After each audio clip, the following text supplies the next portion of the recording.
Hey guys, if you're brand new to the channel, don't forget to hit that subscribe button and definitely ring a ding ding that bell notification button. It helps the channel grow and it helps me bring you guys a lot more. Hey, what's up guys? Welcome to the very first episode of Before You Buy. If you're wondering what the heck this is, it's basically a condensed review for collectors who don't own the figure yet, have seen enough traditional reviews on it, and are pretty much just looking for those extra couple of points to help get them off the fence of indecision. Now in this episode, we're going to be taking a look at the one and only Beerus, a figure, in my opinion, most collections should have, whether it be the normal release or the con exclusive. Let's get into it. Alright guys, so when it comes to Beerus, there's a few things going for it that make it worth your hard-earned money. Let's put it this way, this is a figure which has more reasons to buy it than it does not to. For starters, there's literally no other figure which remotely resembles this one, and that goes for everything, from the physical form and sculpt to the color scheme and facial expressions. That is until we see, Dispo or Shampoo released down the line. Until then, this is the only figure that can offer you any sort of deity presence in your collection. Now speaking of deity, the God of Destruction outfit offers you something not many other figures do in regards to combining metallic paint with the regular matted paint, aside from figures like Broly and perhaps Golden Frieza.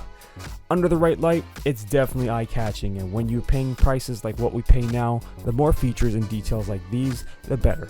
You know, you're not getting that skimpy drab paint job like we see in web exclusives such as Zarbon and Dodoria. It's pretty much the reasons I haven't picked those two up yet, just because the paint looks so flat. And in fact, the paint here on Beerus is very clean, even on the shoulder pieces. Now what I also like about Beerus is that every head or facial expression is usable, and it's not just a gimmick. What I mean to say is that some expressions on other figures are singular in purpose, like Krillin and Android 18 heads for example, whereas this yawning head here for Beerus could actually be used in conjunction with any kind of food accessory you have in your collection, which is actually one of my favorite poses for this guy. Now let's talk motion. Unfortunately, not all figures in this line are capable of sustaining their touted incredible articulation without compromising the ability to stand, or having other parts such as effects flop around and hands fall off, and even entire arms in some cases. I'm looking at you, Keflon Reddits. But fortunately, Beerus does not have that problem. Structurally, he's pretty sound, and you can get him in some pretty cool poses without major joints and parts showing his upper body. If there is anywhere you might start to question the figure's cost, it's probably the lower body. While it does have mobility limitations, it's not as neatly planned out as the rest of the figure, at times looking a bit ugly depending on how you pose the legs. The tail is well executed as well, the only drawback being it's limited depending on how you pose it because it's not fully segmented like but what Dragon Ball Figuarts 6-inch figure tail is. So as you see, quite a few selling points and reasons to pick this figure up. Now let's talk a bit about a few things this figure could have done better to warrant inflated aftermarket prices we see today.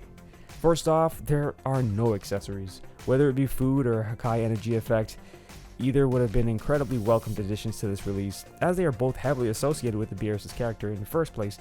It would have elevated this figure so much more despite the second thing I'm going to mention now, which is the lack of shading. Now, the baggy pants do help to give the illusion of some shading, however, places like his arms, the insides of his ears, and even his exposed shins and shoes could have been taken up quite a few notches with some shading. It isn't rare to see this kind of happen with 2.0 figures though, as we know, and it does make the figure look cheaper. Now lastly, this figure comes with two sets of fists, one being slightly larger than the other, perhaps for comical effect, I don't know. Well, in actuality it's because there's a hole in them, but really what is he supposed to hold? He doesn't really come with anything. Now I'm not saying they missed on a crucial set of hands or anything like that in place of these, but I'm sure they could have thought of something here.